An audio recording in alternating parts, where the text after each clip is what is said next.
con ya aplicarlo a la instrumentación.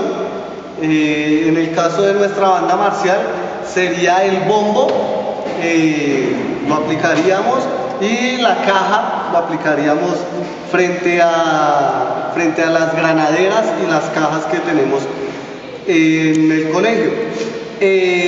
Vamos a oír los movimientos de samba y empezaré con la caja. La caja son simplemente corcheas,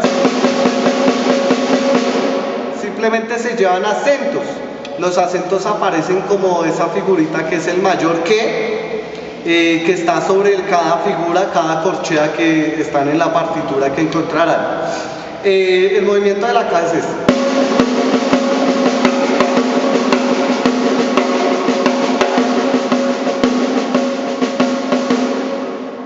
Y el bombo va marcando en blancas.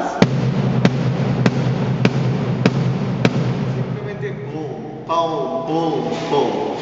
El movimiento completo sonaría de esta manera. 1, 2, 3, 4, 1, 2, 3, 4.